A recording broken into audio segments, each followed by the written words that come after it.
¿En qué cosas de tu vida vos querés más? Tal vez querés ir por más en tu estudio. Que te vaya mejor en la escuela. Tal vez querés ir por más en el deporte que practicás, en el club. No sé, el básquet, ahora que está de moda el básquet. Y querés ser mejor, entonces te quedás tirando al aro solo hasta las 12 de la noche hasta buscar todas y cada una de las pelotas. Tal vez querés más en la relación con algún chico o alguna chica, que es tu amigo o tu amiga, pero querés ir por más. Entonces vas a buscar la manera, la forma, vas a poner tu esfuerzo, vas a dedicarle tiempo, tal vez tu carrera, tu trabajo, no sé, lo que sea, pero querés más. Y entonces, como querés más, no te quedás sentado esperando como así este nene con el jugo, reclama, no, ¿qué haces? Te pones en acción. Buscás la oportunidad, gastás tiempo, pensás, tu cabeza se llena de ocupación y preocupación pensando en esa cosa o en ese proyecto que vos querés más. Ahora, ¿saben qué pienso? Que a veces con la vida espiritual no pasa lo mismo. Pienso que a veces en las cosas de Dios, por lo menos en mi experiencia, no sé si a ustedes les pasa lo mismo, no queremos más, nos alcanza con lo que tenemos. Me alcanza con ir a la iglesia de vez en cuando, me alcanza con estar en la actividad de adolescentes o de jóvenes cuando hay, me alcanza con leer la Biblia ahí en la reunión y listo, después en casa la tengo guardada. Queremos y cantamos que Dios nos bendiga, nos ayude, nos guíe. Deseamos eso, queremos eso, pero lo esperamos de brazos cruzados. Yo quiero que pienses, yo y todos los que estamos acá, queremos que pienses en este campo, ¿qué valor tiene para vos los principios de Dios? Y si querés más de ellos. Que pienses en este campo, ¿cuánto tiempo le dedicás a conocer a Dios? Si realmente querés más de Dios, ¿y qué estás haciendo por eso? Que pienses en este campo, ¿cuánto te interesan las cosas de Dios? Que pienses cuánto amás a Dios, pero no de palabras, como dice la canción, no por emociones, más que una canción, de verdad, de corazón. ¿Vos podés decir hoy que querés realmente más de Dios? Si querés más de Dios, ¿qué estás haciendo para que Él pueda producir una cosa? Si había alguien en la Biblia que quería cada vez más de Dios, de servir a Dios y de vivir para Dios, ese era Pablo. Y vamos a estudiar estos 3 mensajes acerca de la vida de Pablo para aprender un poco sobre esto de quiero más, quiero ir por más. Pablo, en Filipenses, le voy a pedir que me acompañen con su Biblia, Filipenses capítulo 3, y versículo 12. Voy a dejar estas cartas por acá que ahora me están molestando.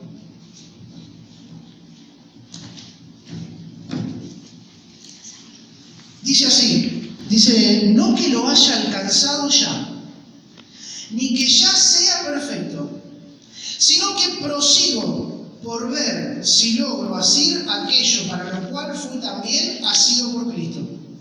Y dice en el versículo 13 de Filipenses 3, ahora, hermanos, yo mismo no pretendo haberlo ya alcanzado, pero una cosa hago, olvidando ciertamente lo que queda atrás y extendiéndome hacia lo que está delante, prosigo a la meta. Prosigo a la meta.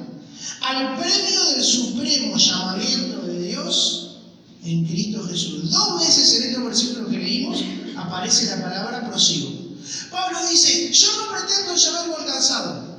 No me parece que ya hice todo para Dios lo que tenía para hacer. No me parece que ya conozco a Dios tanto que no necesito más de Él. Pablo dice, yo prosigo. ¿Sabés qué? Pablo cuando escribe esto había vivido un montón de cosas para Dios. Había hecho 3 viajes misioneros, había estado preso, había hecho un montón de cosas para Dios. Y él, sin embargo, dice, yo todavía prosigo, yo quiero más de Dios. Prosigo a la meta.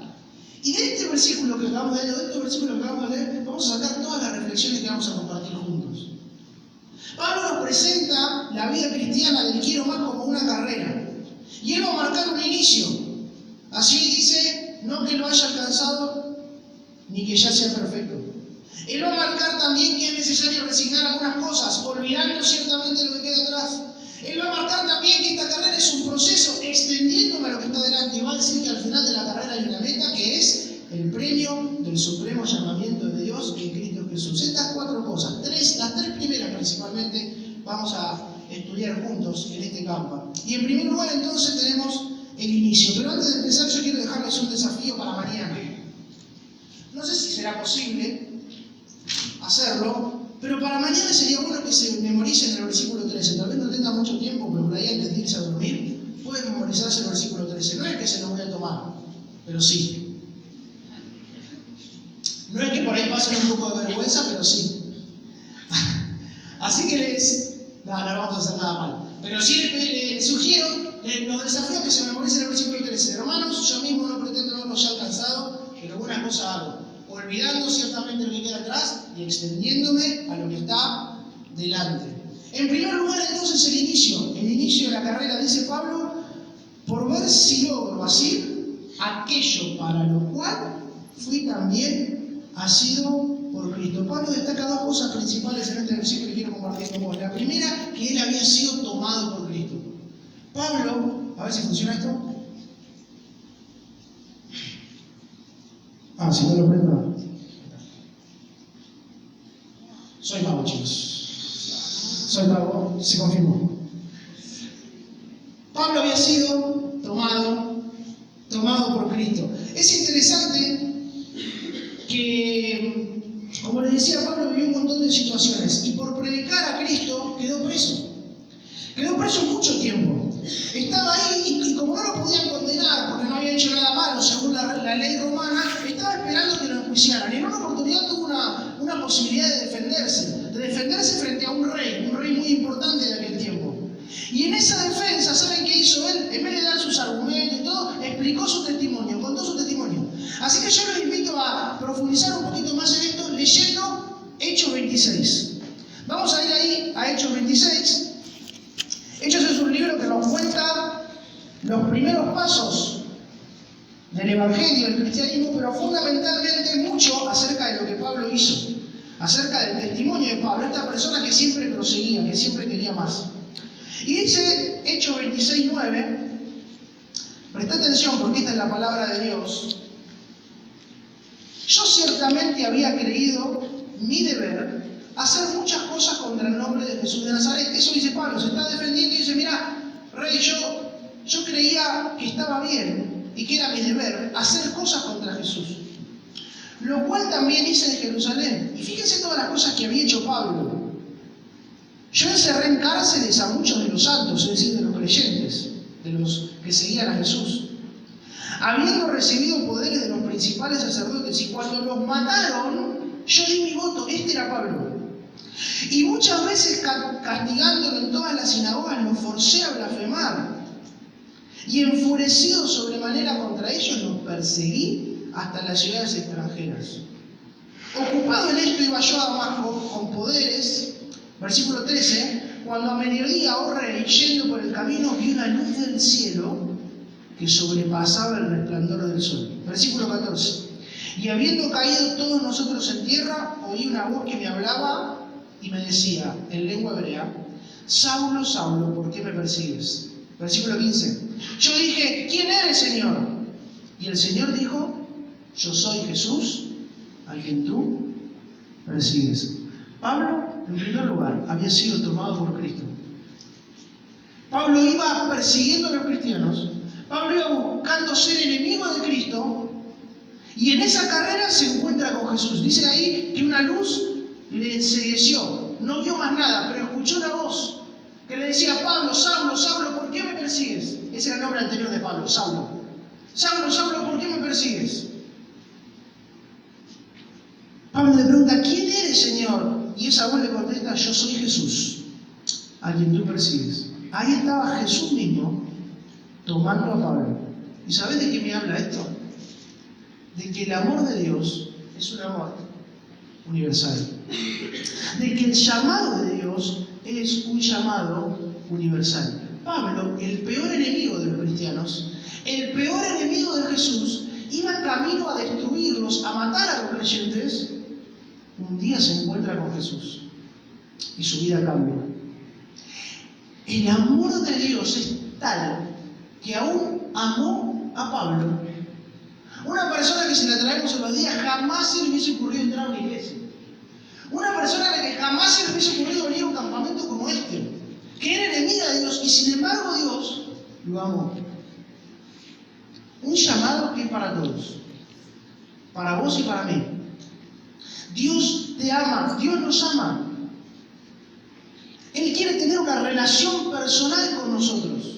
Por eso el llamado es universal. Por eso el llamado puede ser para Pablo y puede ser para vos, sea cual sea tu condición. Tal vez vos digas, bueno, no, pero mirá, mi familia. No, pero a mí la verdad que tengo problemas en casa. Hay cosas que están mal, que yo sé que están mal. El llamado de Dios es para todos.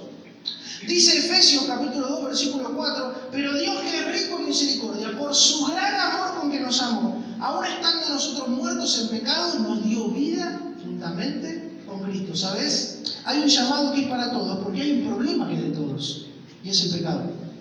Vos y yo, todos nosotros pecamos, estamos alejados, separados de Dios. Pecado es, seguramente ya lo escuchaste, todas aquellas cosas que hacemos, decimos o somos que van en contra de lo que Dios es. Ese pecado te aleja, te separa de Dios. Y no te permite disfrutar del amor que Él quiere darte. Pero gracias a Dios porque Dios te ama, porque Dios me ama. Y porque seas quien seas, sea cual sea tu condición, Él provee una solución. Porque no solamente hay un llamado universal, sino que también hay un Salvador universal. Se presenta Jesús a Pablo y le dice, yo soy Jesús.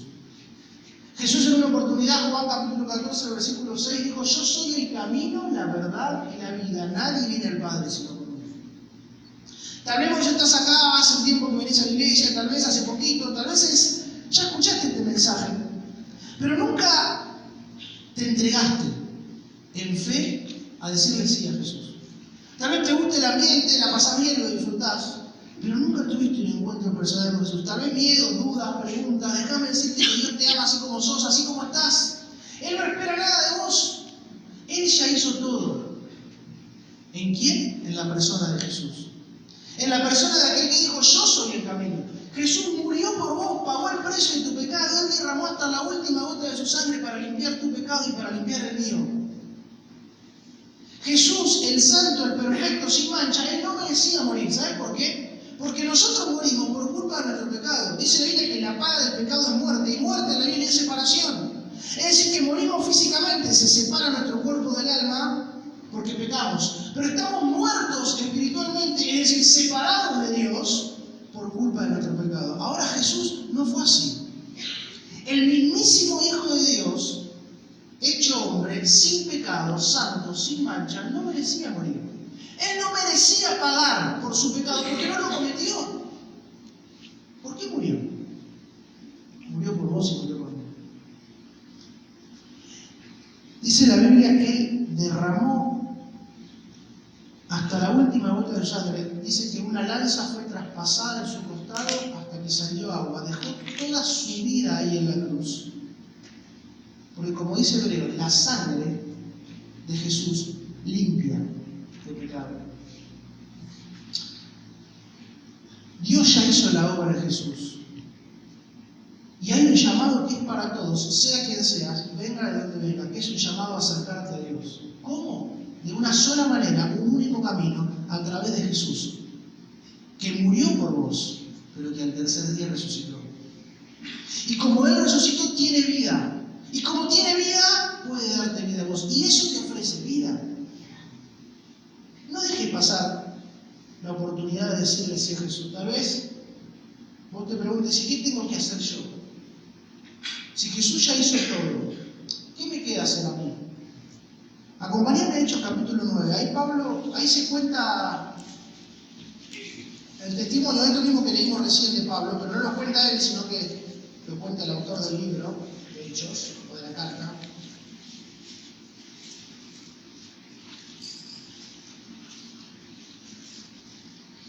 Y dice ahí en Hechos 9, versículo 6.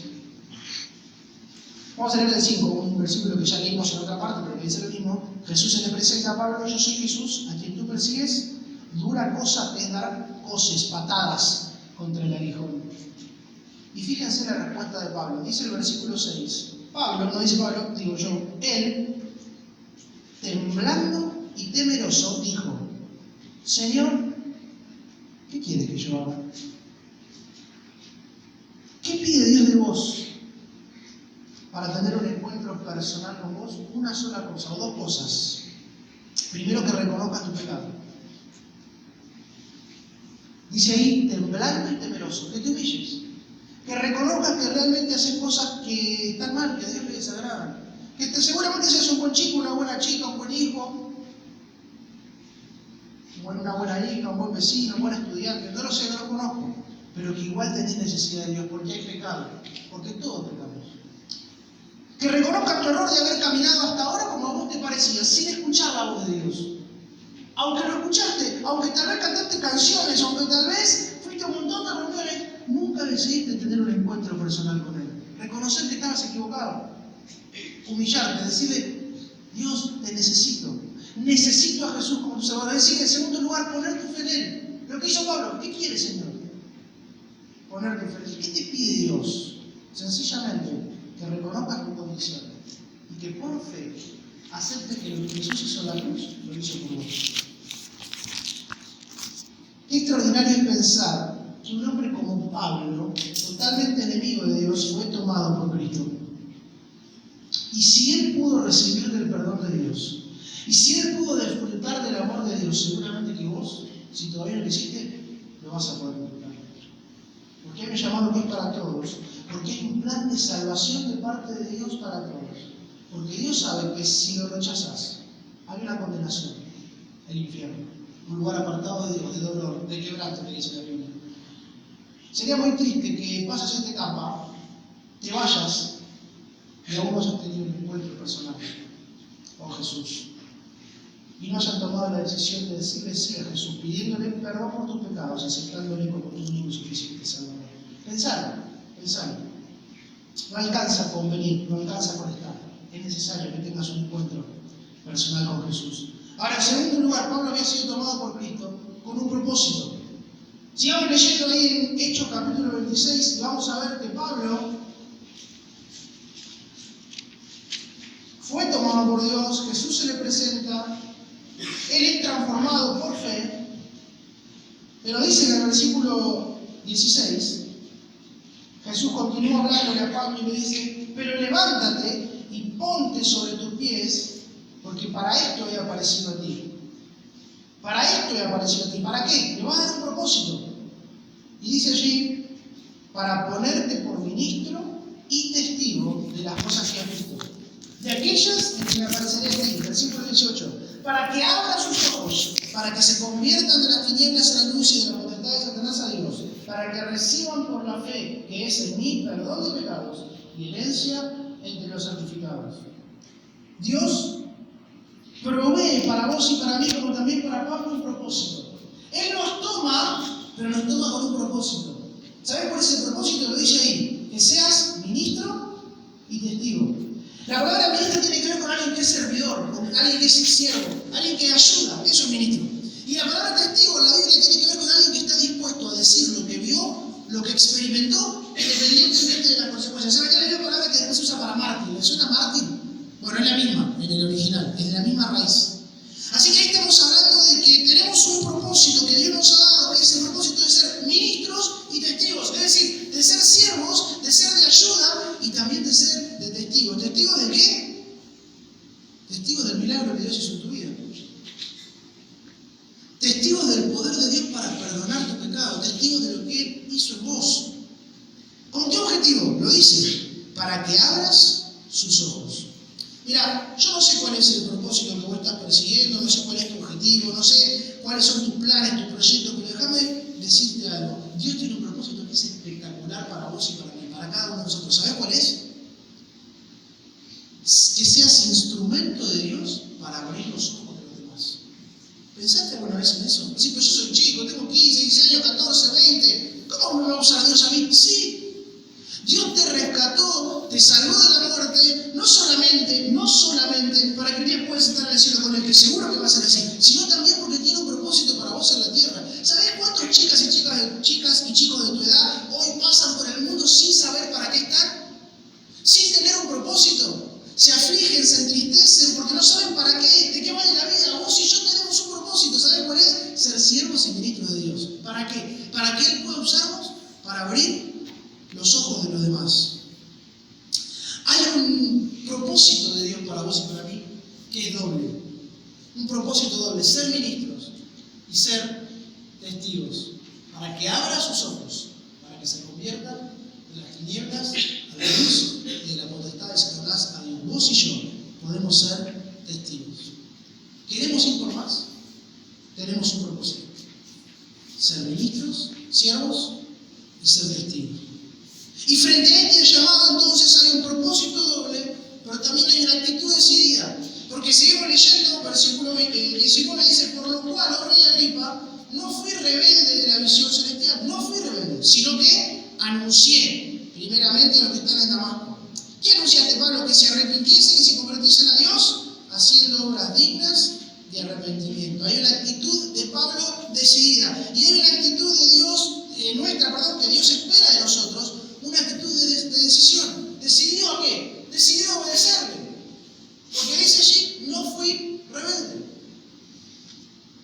Pero dice también que él estuvo dispuesto a obedecer, pero que también habló a otros para que se convirtiesen e hiciesen obras dignas. ¿Sabes qué? Pablo motivó a otros. El servicio de Pablo, el testimonio de Pablo, motivó a otros. Te pregunto, ¿tu servicio, tu ministerio, tu testimonio motivó a otros? ¿Motiva a otros? ¿Qué quiero decir con esto? Cuando estás en la escuela, por ejemplo, o en la facultad, ¿marcás la diferencia? ¿Sos de esos que se nota que son distintos? Te hago otra pregunta más profunda todavía. Cuando estás en la iglesia, ¿sos de aquellos que inspiran a otros con lo que hacen, con lo que dicen, con cómo se comportan? Me lo pregunto para mí. ¿Tengo yo una actitud decidida de obediencia a Dios tal que los demás puedan verme y reconocerme que soy diferente? Tenemos un llamado, tenemos un propósito hermoso, doble, que solamente los hijos de Dios tenemos. Qué precioso. Pero requiere que nosotros tengamos una actitud decidida de obedecer, de dejarnos usar por Dios. Dice Pablo en Filipenses 1: quiero, hermanos, que sepan que todas las cosas que me han sucedido han redundado más bien para el progreso del Evangelio. De tal manera que mis prisiones se hicieron patentes en Cristo, en todo el pretorio y todos los demás. Y la mayoría de los hermanos, cobrando ánimo en el Señor, se atreven mucho más a hablar de la palabra. Lo que a Pablo le había pasado, porque habían sido cosas difíciles, había animado a otros. El ministerio y el servicio de Pablo había desafiado a otros a que también puedan seguir a Jesús. Qué hermoso propósito. Qué hermoso privilegio tenemos los hijos de Dios. De poder no solamente servir a Dios, sino también de ser de motivación e inspiración para otros. Vamos a decir: pero Fede, ¿de qué me estás hablando? Me falta un montón para eso. Yo apenas estoy tratando de empezar. Sí, no importa eso. No importa si te toca estar adelante, atrás, sentado, al costado, no importa. Lo que importa es que vos tengas una actitud decidida de obediencia a Dios, tal que los demás puedan verte y puedan decir: yo quiero ser como él, yo quiero ser como ella. Yo quiero vivir una vida diferente, distinta de servicio a Dios. Así que hay un propósito doble, hay una actitud decidida, pero en tercer y último lugar, y es lo que más me gusta, hay una protección divina. Dice el versículo 21 del capítulo 26 de Hechos: por causa de esto, los judíos, o sea, por haber predicado a Cristo, por haber motivado a otros, dice Pablo, los judíos, prendiéndome en el templo, intentaron matarme. Dice: ¿cómo? Pero estaba sirviendo a Dios. Pero estaba siendo de motivación para otros. ¿Cómo que quisieron matarte? ¿Qué clase de recompensa es esa, Pablo, para alguien que está buscando ir por más? Para alguien que quiere servir a Dios de todo corazón, para alguien que quiere entregarle su vida. ¿Qué clase de recompensa es esa? Versículo 22. Pero habiendo obtenido auxilio de Dios, persevero hasta el día de hoy, dando testimonio a pequeños y a grandes, no diciendo nada fuera de las cosas que los profetas y Moisés dijeron que había de decir. ¿Qué cosas dijiste, Pablo? Que el Cristo había de padecer y había de resucitar, es decir, había de ser el primero de la resurrección de los muertos, para anunciar luz al pueblo y a los gentiles, habiendo obtenido auxilio de Dios, porque en tercer lugar hay una protección divina. ¿Sabes qué es lo más hermoso del llamado de Dios para vos y para mí, de aquellos que somos sus hijos? Que Dios está con nosotros, que Dios no nos deja, habiendo obtenido auxilio de Dios. Tal vez vos quieras ir por más, tal vez estés dispuesto a servir a Dios, a ser un ministro, a ser un testigo, pero tal vez tenés miedo de las cosas que te puedan decir, de que se te puedan reír, de que en tu casa incluso te puedan marginar. Entonces no conozco el contexto de cada uno, de que te puedan tratar de loco, de fanático, de qué le pasa a este que se hace el espiritual. Eso pasa mucho en la iglesia, ¿no? ¿Qué le pasa? ¿Quién se cree que es? Hay protección divina. A Pablo lo habían querido poner preso y Dios proveyó protección. Hay un propósito para vos y para mí, para aquellos que somos hijos de Dios, que es ser ministros y testigos. Jesús lo dijo. Dice Mateo capítulo 28, versículo 18, y Jesús se les acercó y les habló diciendo: toda potestad me es dada en el cielo y en la tierra, por tanto, id, vayan y hagan discípulos a todas las naciones, bautizándolos en el nombre del Padre y del Hijo y del Espíritu Santo, enseñándoles que guarden todas las cosas que les mandé. Y he aquí, yo estoy con vosotros todos los días, hasta el fin del mundo. Amén. En cualquier momento, en cualquier lugar, la promesa de Dios para vos y para mí es que Él está con nosotros. Dios tiene un propósito, pero nos da de su protección. Dios tiene un propósito para vos y para mí, que seamos testigos y que seamos ministros. Y qué importante es que querramos ir más por eso, que no nos escondamos, que podamos cumplir el propósito de Dios para nosotros, pero confiados y seguros, sabiendo que Él nos protege. ¿Cuál va a ser tu actitud? ¿Va a ser, como Pablo, una actitud decidida, de obediencia, de motivación para los demás? ¿O la vas a dejar pasar? ¿O vas a decir, no, bueno, esto no es para mí? Esto es para esos que estudian. Esto es para esos que escriben libros. El llamado de Dios a ser un ministro y a ser un siervo es para cada hijo de Dios. Pero Él no obliga a nadie. Él pone a tu disposición, esto es impresionante, Él pone a tu disposición su cuidado, Él siendo el Dios creador de todas las cosas, su cuidado, su protección, su compañía, para que por lo que Él pueda hacer a través tuyo, vos puedas ser un ministro y un testigo. Que vos puedas tener un propósito, que yo pueda tener un propósito en la vida. ¿Qué vas a hacer? Dedicarle tiempo a estudiar, lo vamos a ver algo mañana. Dedicarle tiempo a tu proyecto, dedicarle horas al trabajo, hacerlo. Pero nunca te olvides que el propósito principal de un hijo de Dios es ser ministro y testigo. En tu trabajo, en tu estudio, ¿sos testigo? ¿Sos ministro? ¿Contás con tu vida lo que Dios hizo en vos? Dios quiera que este desafío pueda ser una realidad para cada uno de nosotros. Que podamos disfrutar de esta protección divina estando en acción. Que podamos aprovechar el propósito de Dios para nosotros, sabiendo que Él tiene cuidado de nosotros, que Él va a estar con nosotros